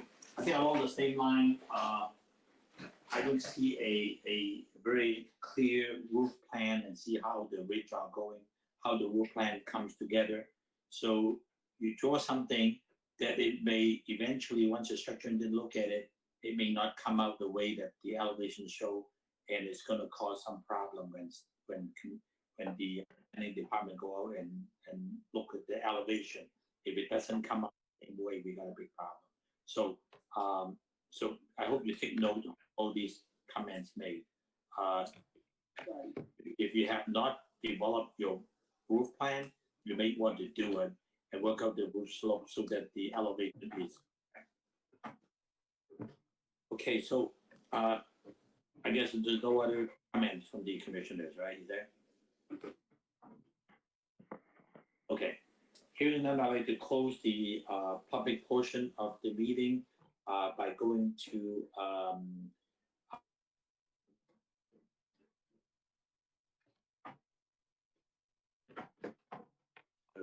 secretary and see if there's any comment emailed into our project. Chairman, nothing for this item. Okay, thank you. It is now 8:22, and there is no no public comment coming in on this item, and now it's closed. Any other comment from city staff? Yes. Hearing none. So, yeah. Hello, Chair. Hello. Yes. I hear you. Okay. Any further comment? Yeah. Yes. Sorry. Staff would just like to get a clear direction from the commission as regarding to the items the commissioner addressed. I think one is the window, the consistency of window and window types, and they're about the cross-section plans, and I think another item was the chimney, the location of the chimney, whether that's appropriate for this particular style and location. Staff would just like to get a clear direction from the commission as whether that's something that could be addressed as part of the conditions of approval, impose certain conditions, working with city architect to address those issues, or that's something commission would like staff to work with the applicant, bring it back to commission at a future meeting. Staff would like to get a clarification from the commission regarding those items. I guess you heard is the window confusion, the chimney, if they can improve that, the story, the plate height solution, and the window type, and also the opaque glass, or how are we going to solve that? Is that something, Dale, you think you can work with the applicant and city staff will feel comfortable? Because I don't, it will change if they are willing to work on the lower elevation. I tell you, the part that kind of concerns me is without a roof plan and seeing all these intricate slopes coming to the roof. I don't know if that is going to work out honestly at the end, the same way that we look at it. I think it comes down to how comfortable staff feels. I think also added to the list, there was a discussion about the front doors. Yes. Early on, and in the staff report, we included a sketch that we had done earlier. There was something sort of lost in translation, in the sense of the central window on the second story, as well as kind of a subtle arch over the front entrance. There is a roof plan on one of the drawings. It is a fairly complicated roof, given the barrel vault tile. I was just looking at it. I think there may be a way to sort of do a main hip or main sort of gable across, and then do some things where there's a how am I trying to say? It's like the floor plan only goes out another foot or two. We may be able to, just recommend extending the roof down and doing some things that would simplify the roof. I think if I feel comfortable doing it, I think the condition might also be stated as it would come back to the commission if these issues are not worked out to staff and I guess our satisfaction. Right. I mean, if we leave that decision to staff and city architect, that if we can reach to a point based on all the comments made, that this had addressed all the concerns we have, and the city staff and city architects are comfortable with it, then I think we can approve it with condition of all stated. But if we come to the point that city staff do not feel comfortable, want to bring it back to the commission, then I think we can accept that condition, that this to the full commission to look at it at that point. Yeah, I mean, I think, and Matt should weigh in here as well, but I think we're comfortable. We've met with the applicant previously. So I think we're comfortable that we can communicate that and do it in a very clear way graphically to pretty much, I think we can assure success. Okay. With that said, does commissioner feel comfortable to let city architect and city staff to work with the applicant to improve what was said? Is that a yes or no?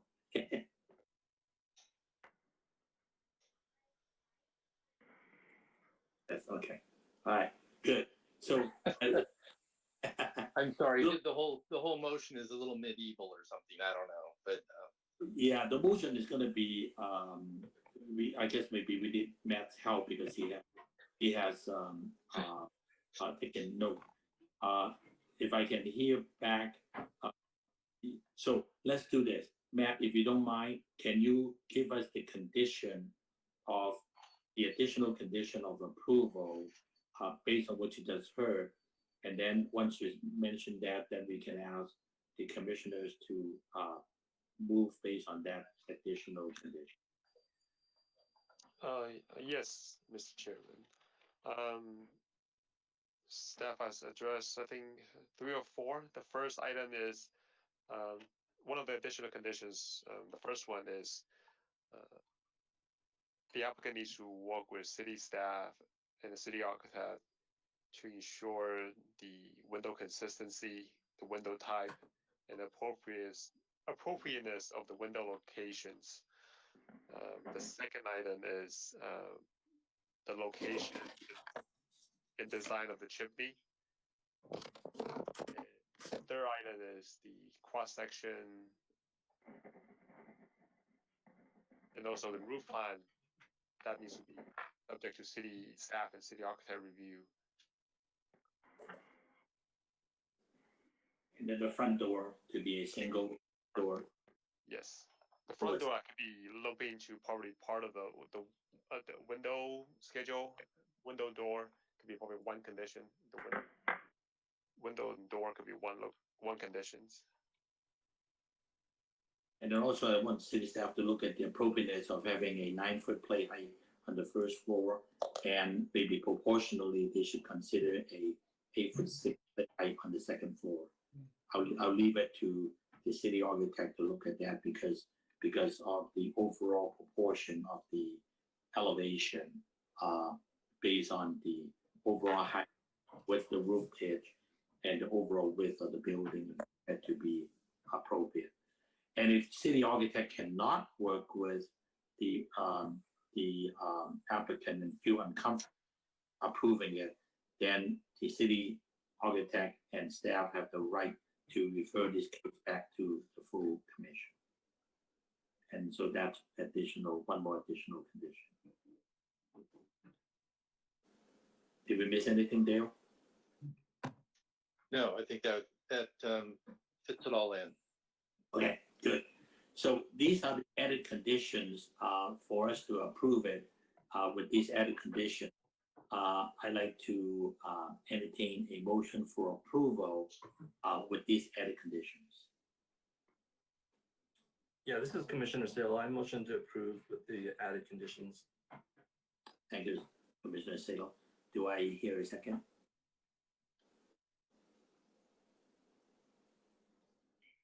This is Commissioner Nadolny. I second. Thank you very much. Let's have a roll call, please.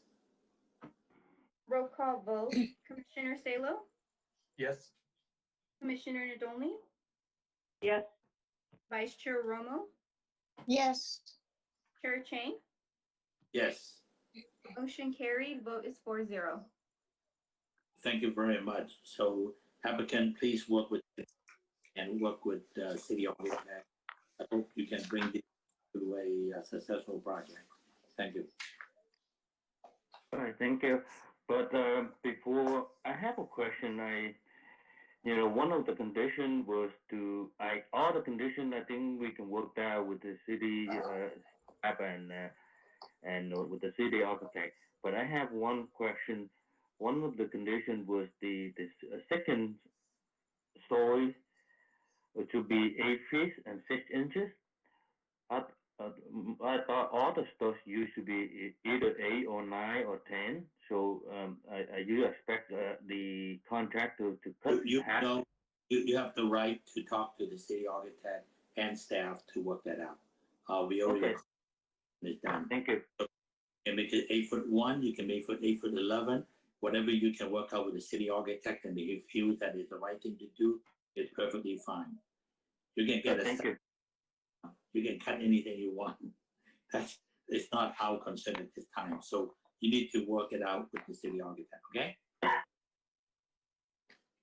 Thank you.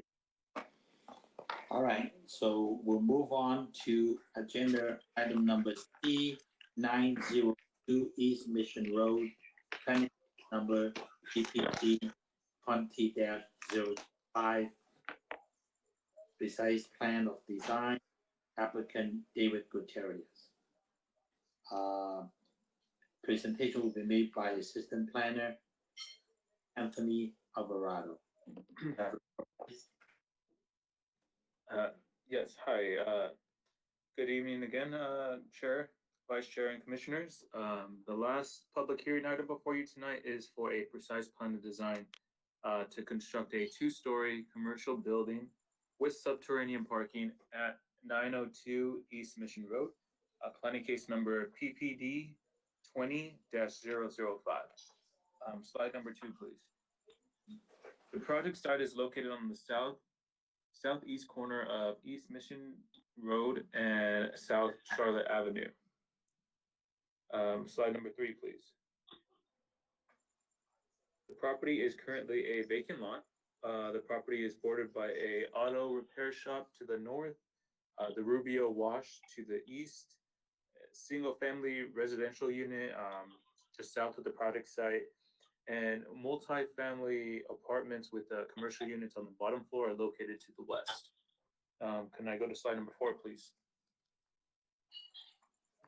The property is zoned C3, which is the commercial plus limited light manufacturing, and it has a land use designation of general commercial. Slide number 5, please. The following slide provides a brief project history for the subject site. January 2017, the applicant submitted the original application for the proposed project. On January 22nd, 2018, the design review actually approved the application. And on September 18, 2019, the proposed project was approved in building plan check. However, since construction did not commence, the approval of the precise plan of design actually expired on January 18, 2020. So the applicant is reapplying for the expired precise plan of design tonight. Can I go to slide number 6, please? Just a summary of the proposed project. The proposed project is to Proposed the construction of a two-story, 8,232 square foot commercial building with subterranean parking. Slide number 7, please. Slide shows the proposed rendering. The proposed architectural style is a contemporary with a flat roof at varying heights and a finished roof trim. The proposed exterior features a light and dark gray with smooth cement finish and glass storefront windows. The proposed project was reviewed against the city's design guidelines and meets those design guidelines. Can I go to slide number 8, please? The land use designation for this project is general commercial, which will allow for this proposed development. The project also meets the following goal of the general plan, which is land use goal 1.6, to ensure the new development is appropriately and sensitively buffered from its neighbors. Slide number 9, please. For environmental review, the project was categorically exempt from the requirements of CEQA per guideline section 15332, class 32 for infill development. Slide number 10, please. Notices were sent out to property owners within the radius of the project site. It says 300 feet. I'm sorry, it was actually 500 feet that we sent out property notices. The meeting agenda was also posted at the public library, city hall, post office, and on the city's website, as well as being noticed in the San Gabriel Sun newspaper. And finally, can I go to slide number 11, please? To that end, staff recommends the Design Review Commission adopt a resolution of the Design Review Commission of the City of San Gabriel approving planning case number PPD 20-005 for a precise plan of design at 902 East Mission Road to allow the construction of the two-story commercial building subject to the recommended condition for approval. And this will conclude staff's presentation. Staff is ready for any questions that you may have. And I also want to say that the project applicant and the project owner are online as well. Thank you. Thank you very much. Any question for the for staff? Hearing none, we'll move on to the public portion of the meeting. Is the applicant or the representative here? Please address the commission with your name and address, please. Good evening, Chairman Tang, David Gutierrez, Platinum Connections, representing the owner, David Chen. Thank you very much for the opportunity of addressing the commission. Appreciate all of the accuracy that Anthony Alvarado has placed in the staff report. Only 2 items that I would like to spotlight. One is that this particular project has already received approval as very well articulated in the staff report. That occurred on January 22nd, 2018. Unfortunately, because of a variety of circumstances, the project construction, even though the approval of plans had been received, was not able to start on a timely basis. The other item that I think is of significant importance that the commissioners must know is that there have been no changes that have resulted since the approval back on January 22nd of 2018. So the project you see and that is before you this evening is the exact same project that the DRC approved back on that date. I remain available to answer any specific questions, and as suggested by Mr. Alvarado, I also have the owner developer, Mr. David Chen, available to answer any questions that may be a little bit more specific in nature. Thank you very much, Mr. Gutierrez. I just want to ask a quick question. Once these got approved, is the owner ready and ready to start move the project forward? What is the indication of that? Are they ready to move forward with this? The short answer, Chairman Chang, is yes, they are. Certainly, the owner is eager to move forward, dealing with the issues that we are all dealing with regard to the pandemic, but everything is in place with regard to funding and certainly the desire to bring this project to fruition. Yeah. So, well, yeah, and we appreciate. We like to see that happen. As a matter of fact, I think both Commissioner Donnie and I were at this mission at the time when we approved it. We like to see it happen, and it's a little bit disappointed that we didn't see it happen. So we like to see it happen this time. Tell the owner to take advantage of the low interest rate, and this is the best time to get it. So that's my only question. So are there any other questions from the other commissioners?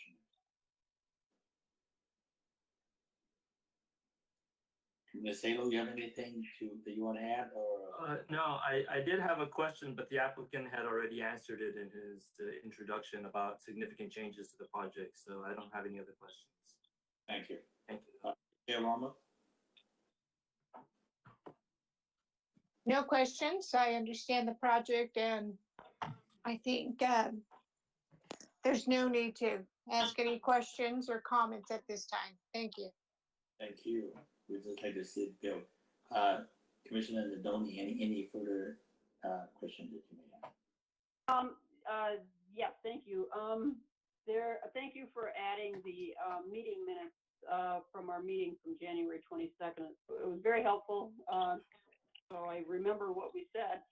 We did have a concern about the 12 by 24 porcelain tile on the exterior of the building. And we didn't see any, and that was, I think that was one of the conditions that we wanted you to take a look at. How you turn the corner with these tiles. I didn't see any updated details or anything, or if you were planning on using some kind of metal edge on the corners of the tile, because that was our biggest concern, and I don't see anything that was addressed. So that would be my question. I remember we had that discussion. I think we were going to leave that to the applicant and the city staff or the city architect to work that out for us at that time. Now is the time. So will city architect, city staff will still be able to address that one issue of the turn of the tile? And I think if they can work that out to the satisfaction of the city architect and city staff, I think we'll be fine. That condition is still, the request of information is still there. So, Chairman Chang, yes.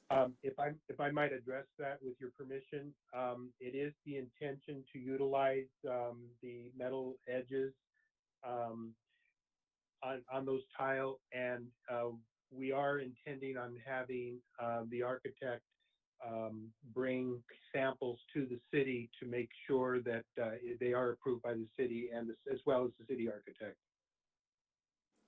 Perfect. That'd be great. Thank you.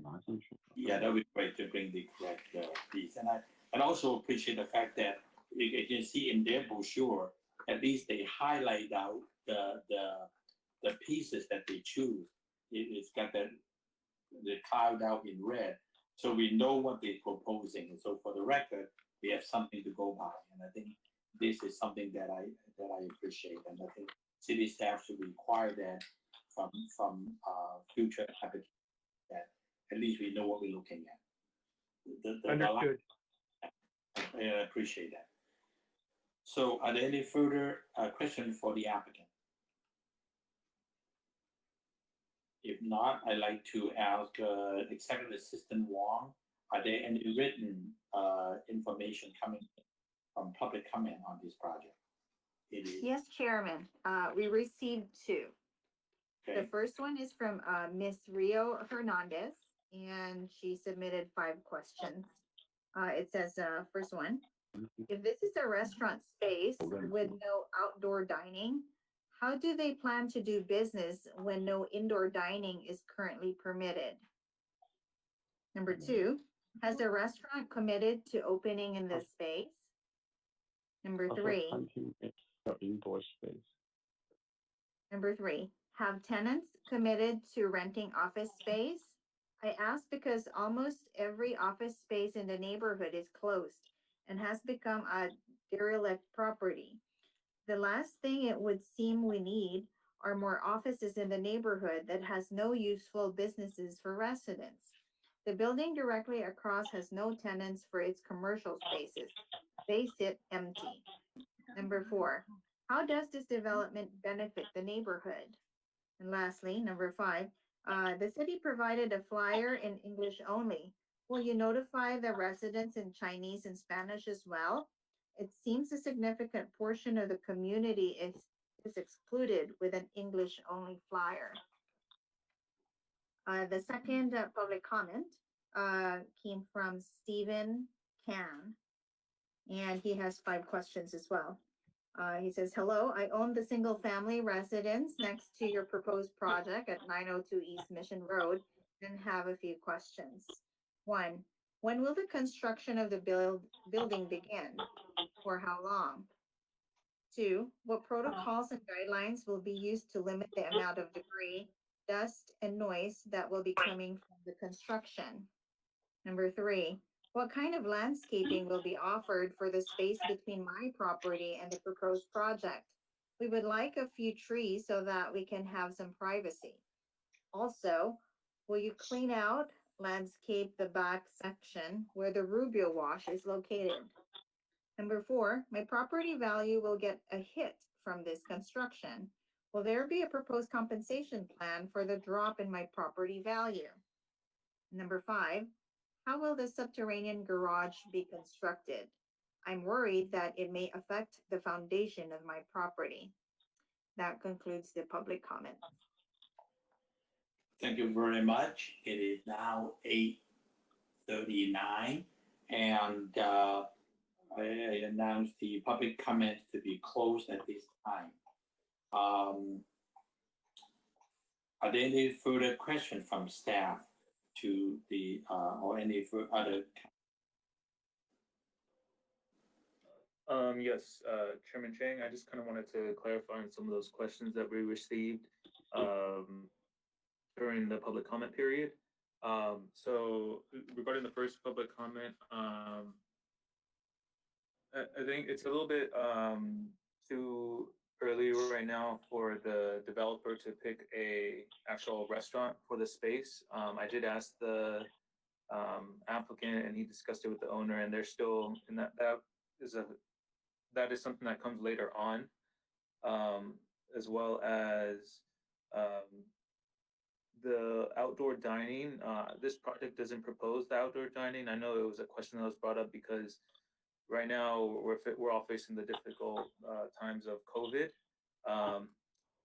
Just on a side note, the city is allowing for businesses to provide outdoor dining, in areas that are not typically proposing outdoor dining, whether it's in the parking lot, on the sidewalk and things like that. So hopefully the whole COVID thing is done when this project is being ready to open. So just wanted to kind of address that. I mean, if the commission has any questions for staff as far as any of the public comments that were raised, we do have conditions of approval in place to address everything as far as the debris, dust, and noise. The landscaping plan shows that the project is going to provide trees to address that privacy concern, as well as this project is going to be required to provide a shoring plan to show that it will be able to withstand the excavated, the proposed excavation for the subterranean garage, so it won't affect the neighboring properties. Thank you, Chair, and that's, again, if you have any questions, I'd be happy to answer. Sure, thank you, staff. You may just want to address the hour of the construction hours allowed by the city. Can you, for the record, can you answer to the neighbor, Mr. King's concern when the hours of during the weekdays or weekends? Sure, and I have it's actually in a condition of approval number 37, and I'll just read it for the record. It basically says construction activity shall be limited between the hours of 7 a.m. and 7 p.m. Monday through Friday, and between the hours of 8 a.m. to 4 p.m. Saturday per San Gabriel Municipal Code Section 150.003. No construction activity is allowed on Sunday or on holidays. All construction activity and storage shall be confined to the subject property unless permitted otherwise by the City of San Gabriel.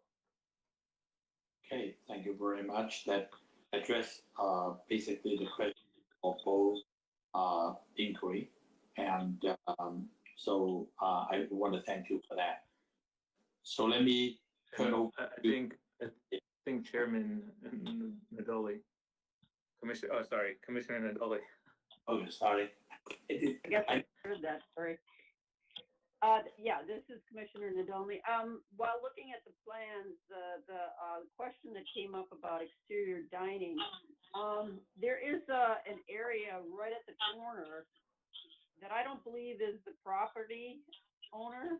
It's part of the property owner. It looks like it's asphalt pavement. Is that part of your property or is that off your property? It's a potential for outdoor seating out there. I guess I'm asking the applicant or Anthony or. This is Dave Gutierrez, and Commissioner Nadolny. I'm going to have to refer to the property owner. Mr. Chen, are you available?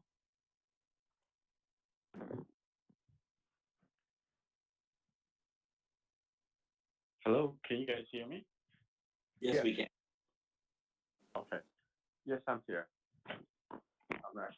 Did you hear Commissioner Nadolny's question? Regarding to the outdoor dining area? Well, it's actually the curve of your building as it turns the corner. There's quite a large area of what looks like asphalt there. So my question is that part of your property or is that city property? The asphalt area, I think it's, Yes, that's all right. that's our property right there. That's a design. I think that is our property right there with the little angle right there, right? Well, there's a concrete sidewalk, then there's at the corner, then you've got your handicap ramp. So it's the area between that and the edge of your building. Is that your property? Yeah, I believe so, yeah. Well, I think if it is your property, I think you should look at developing it and it should be part of your landscaping plan. If it's not your property, then maybe it's some partnership with the city for replacement of, if it's asphalt, that would not be very good, maybe some nicer material there. Yeah, and Okay. I'll look into that, see if we can make it, I get to an outdoor place, right? Outdoor sitting place. By looking at by looking at your topo map, done by Calland Engineering, it does not be your property because the PL, the property line, is the line behind it, is pretty much where your building is going. From that point, the city corner ramp, that AC pavement is outside your property line. I may be wrong, but by looking at the map, it looks like it's not your property. There is only opportunity for you to work with the city, because no one's going to use a piece of property there, and that you may have some kind of agreement with the city to use it for a particular period of time for outdoor dining. A lot of city are actually allowing restaurants to survive using the city sidewalk or even part of the street in Pasadena to make them to survive this pandemic. So I'm sure the city is willing to work with you. That's what it appears. Okay. All right. Are there any other issue that we need to address based on what we have heard? Any other questions?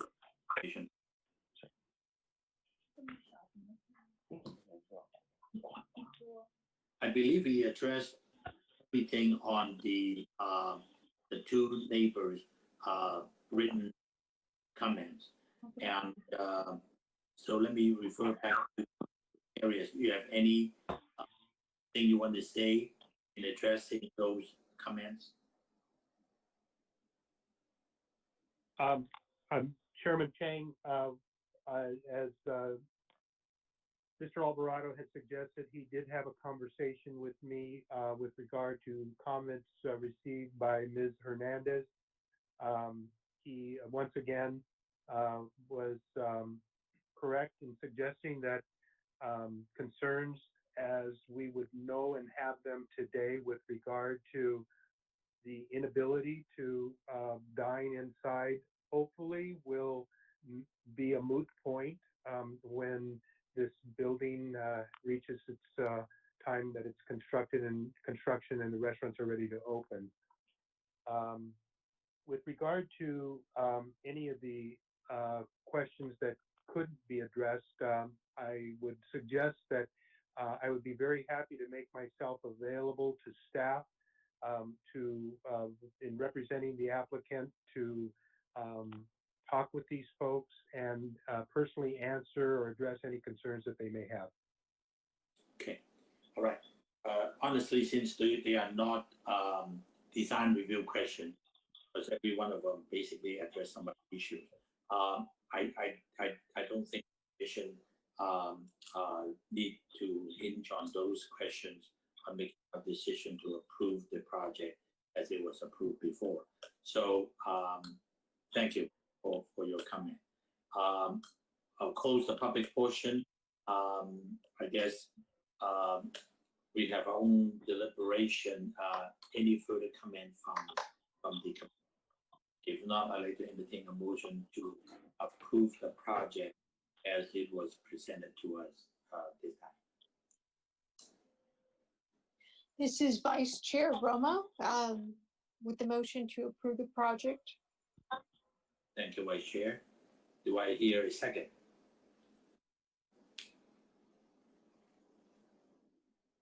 I'll second the motion. I'll go ahead and second the motion. So it's been moved and seconded. Please call for the question. Roll call vote. Commissioner Saleh, Yes. Commissioner Nadolny, Yes. Vice Chair Romo, Yes. Chair Chang. Yes. Motion carried. Vote is 4-0. Thank you very much. Appreciate that. So approved. Thank you, Chairman Chang and members of the commission. Appreciate your time, and we will continue working with staff to make sure that we address all of the open concerns. Thank you very much, Mr. Gutierrez. Appreciate that. Thank you. All right, so that finished the tonight's open agenda item, and we'll go on to comments from staff. Is our planning manager Samantha is our voice working now? The audio Can you portion. hear me? Yes, we can hear you. Yes. Thank you, Chairman and members of the commission. There are no items from staff at this time. I think I got off a little bit easy this evening. I think both planners did a really good job. In moving forward, I think we do have clear instructions on some of the items and the features that we should be paying attention to. as we prepare these projects to present to the board. So we'll make sure to be more cognizant of these items and moving forward. But thank you very much. Well, we couldn't welcome you enough to you come in at the time, and the commission really appreciate and welcome. Any commissioners who want to make a statement to welcome the planning manager? Welcome aboard. Thank you. Same here, welcome. Looking forward to working with you. Thank you. Welcome, Samantha. I'm a former city employee, and you know, there are good roots there, and I hope you enjoy your stay. Welcome. Thank you. Yeah, you got some really good staff working here. I think your addition will make it perfect. So again, welcome. And this commission group is a great group of people. It's not as tough as you see the first time. I think we'll work together well. So don't worry. We'll work with staff. Any other staff want to make any comments? We're done before 10:30. That's amazing. Yeah, well, we're trying hard. Any other commissioner comments and any conference meeting report from the commissioners? Do we have any comment from anybody? Hearing none, everybody stay safe, and I just want to make a comment about in the beginning running this meeting virtually was kind of difficult, but now that we've done it a few months, and it appears to be that it's still working. Same as working at during the day. I work at Cedar Sinai. We just decided now for the entire hospital, for people that can work at home, it's going to last until December, end of this year. So we just got word that we're going to be working 4 more months at home. So they find that the productivity actually, in some cases, are working a lot faster by not spending 2 hours on the street, 1 hour going, 1 hour coming back, even longer at times. 3 days ago, last week, I was on the phone from 7 to 5, nonstop with 15-minute break. So if we counted that, it's like 12 hours nonstop meeting, and we got a lot done in that 12 hours, much more than what we got coming in and going home. So I hope this COVID thing is going to be behind us, but people are adapting to the new normal and trying to make things work. So I wish you all well, and thank you for your support, and city staff. You guys did a great job. Thank you, Dale. You're always there for us. And are there any other comments? If not, I always enjoy seeing you all. And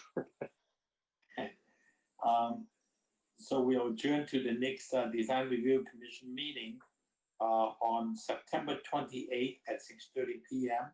Again, it will definitely be a virtual meeting again. Okay, so the meeting adjourned.